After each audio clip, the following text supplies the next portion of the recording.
Ksoo might go down as one of the biggest crash-outs the rap game has ever seen.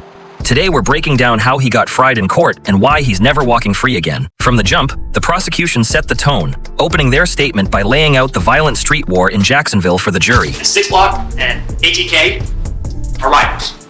They don't like each other. They hate each other.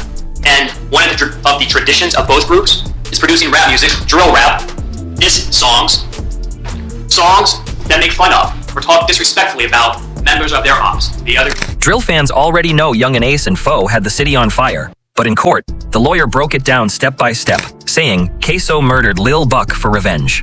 A year after Ksoo's brother Boss Goon was killed, Ksoo and his cousin Scotty slid on the ops on the anniversary of his death. That's when they caught Lil Buck slipping. As Buck headed to his whip, Ksoo hopped out and lit him up until he dropped.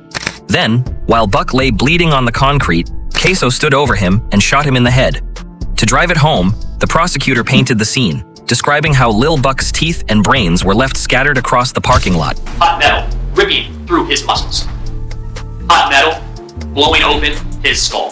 Flesh, brain matter, even teeth were sent flying through the air. The Ksoo trial had plenty of wild moments, but one of the craziest came when a lawyer revealed what Ksoo told an OPP just before dropping Lil Buck. After Ksoo and Scotty saw Buck park his whip and head inside a building, they sat back and waited on him to come out. While posted, Ksoo FaceTimed one of Buck's homies and told him straight up, "We caught your boy lacking." Minutes later, Ksoo jumped out and blasted, leaving Lil Buck's brains spilled across the pavement. Using Instagram on his phone, he contacts Raekwon Howard. Raekwon Howard, who is affiliated with 6 Block. They're ops. Tells him, got one of your boys slipping. Let him know you're getting ready to take somebody out, but doesn't say who. The defense came out swinging by trying to paint the witness as shady and unreliable. You're gonna hear from Barbara Buckley, and I'll tell you up front, I think you'll like her. She's feisty. No one pulls anything over her eyes. And she's gonna walk in and she's gonna honestly talk to you about that morning. Ksoo's own people flipped on him, with Dominique Barner and even his dad Lou testifying against him, but the defense tried hard to convince the jury that their words couldn't be trusted. The problem was, Ksoo literally crashed out in front of cameras, and he was even caught carrying the same gun he used to kill Lil Buck. His lawyers argued that Ksoo was way bigger than the guy seen on the footage, but social media was already full of pictures proving he matched the shooter's build. After dropping Lil Buck, Ksoo jumped in a car with Scotty and Dominique Barner, but cops were right on their tail. They crashed out, and Ksoo broke off, running through the woods into a nearby neighborhood. That's when a witness spotted him coming out the trees and hopping in a car with a woman while sirens blared all around.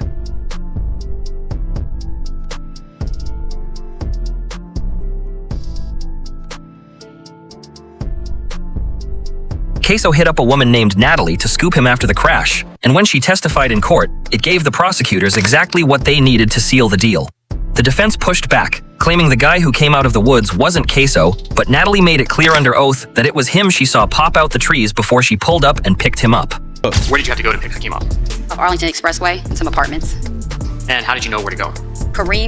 I believe Kareem said it, or I don't know if there was a thing on his phone with a map. That I cannot remember. Natalie's testimony already made things rough for Ksoo, but the witness who really hurt him was his own homie Dominique Barner. After the crash, Dominique helped Scotty break into a house and kidnap a woman, which left him staring down some serious time. Even though he pleaded guilty and took the stand, Dominique was still looking at 20 years. He backed up the prosecution by confirming ATK was a gang and that both Ksoo and Scotty repped the set. Are you familiar with a local rap group called ATK? Yes, sir. Was Abdul Robinson Jr., Kareem, part of ATK? Yes, sir. What about Hakeem Robinson? Yes, sir. Leroy Whitaker? Yes, sir. Thorgon Williams? Yes, sir. Then Dominique took it further by breaking down the diss tracks and the real street beef fueling the violence. He told the jury that Lil Buck had dropped a track dissing Ksoo's brother, Boss Goon, and that disrespect was the main reason Ksoo wanted him gone. If you know, what does the lyric "smoking on Willie" mean? You smoking on a dead person. Is that a good thing? What's a bad thing? Was, excuse me, Abdul Robinson Jr., Kareem, aware of this song? Yes, sir. What about Hakeem Robinson? Yes, sir. Leroy Whitaker? Yes, sir. Were they upset over that song? After the diss track, Dominique Barner slid into Lil Buck's DMs and warned him to stop playing with the disrespect. He started digging around, figured out Lil Buck's spot, and even learned what kind of car he drove. Dominique, Ksoo, and Scotty pulled up to his apartment complex plotting the move, but the hit got delayed because Lil Buck had skipped town on vacation. Once you found out where Charles McCormick lived in December of 2019, why wasn't he killed right away? Because he took a vacation. When they learned Lil Buck was back in town, Dominique, Ksoo, and Scotty slid out again. They pulled up to his spot, posted for hours until he finally stepped outside, then tailed him as he drove off. After Lil Buck parked at a shopping center and went inside, they laid low in the whip waiting. Dominique testified that's when Ksoo FaceTimed one of the ops bragging they had a victim lined up. Moments later, Ksoo hopped out and chased Lil Buck down. What happened after Hakeem jumped out of the Nissan? Shot at him. Shot at who? Corn. After they wrecked the whip and bailed, Dominique and Scotty broke into a random woman's house looking for clothes they could switch into while things cooled off. But they didn't realize someone was home. When the woman walked in and told them to leave, they grabbed her, choked her out, and held her hostage so she couldn't scream. Scotty made some calls, and Ksoo's dad, Blue, is the one who pulled up to scoop them.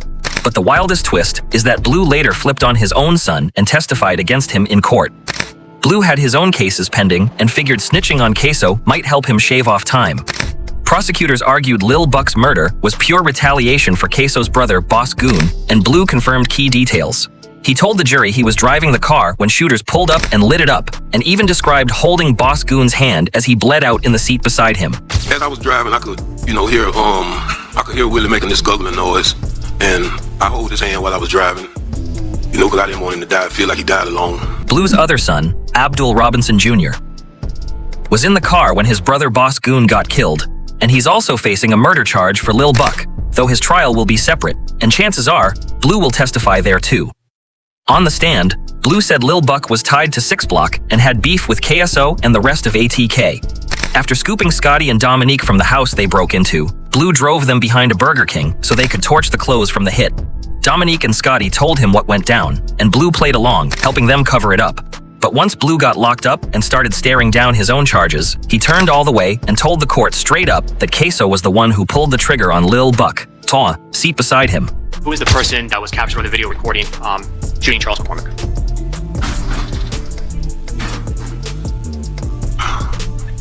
My son. What's your son's name? Hakeem. Turning on your own son is wild, but this wasn't the first time Blue folded in court. Back in the 90s, he cut a deal with the feds against a cop and later started working as a confidential informant. Blue got caught up in another case too, but since he pled guilty to accessory after the fact and testified against Ksoo, he's only staring at 20 years instead of life. Prosecutors stacked up witnesses, snitches, and DNA tying Ksoo to the hit, but he also did himself dirty by self-snitching after Lil Buck's murder. On top of that, he's still fighting a murder charge for Fulio's homie Lil Bibby, and his reaction to getting hit with that case is going viral everywhere. You do have a warrant for your arrest. We have a warrant for your arrest for murder today. What? Yes. For? You want your lawyer, so I can't tell you no more, but you'll be in trouble. What the hell? Ksoo couldn't stop self-snitching about Bibby until he got jammed up for the Lil Buck hit. But a lot of folks don't even realize he snitched on himself for that one too. He dropped a track called Bang It Out, where he flashed the same strap he used in the murder, even posting photos with it online. After Lil Buck got dropped, Ksoo went and got a pedicure, then made a post saying, "Kill a NA, then get my toes done."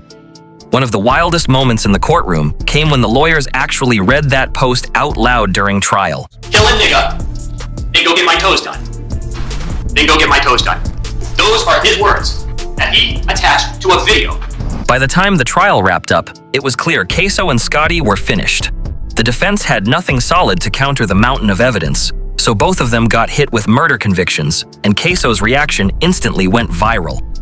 Right after, he jumped on IG claiming the jury and judge were biased since they were all white. But at the end of the day, Ksoo crashed out, got flipped on by everybody, and there was almost no way he was walking free. Cops had DNA, video footage, witness statements, and his own self-snitching working against him.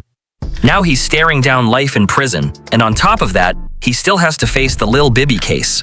So even if he appealed and somehow beat the Lil Buck conviction, he could still end up with another life sentence for allegedly killing Bibby. Ksoo's self-snitching around Lil Buck was bad enough, but it's nothing compared to how reckless he got after Bibby's murder. His official sentencing for the Lil Buck case is set for September 2025.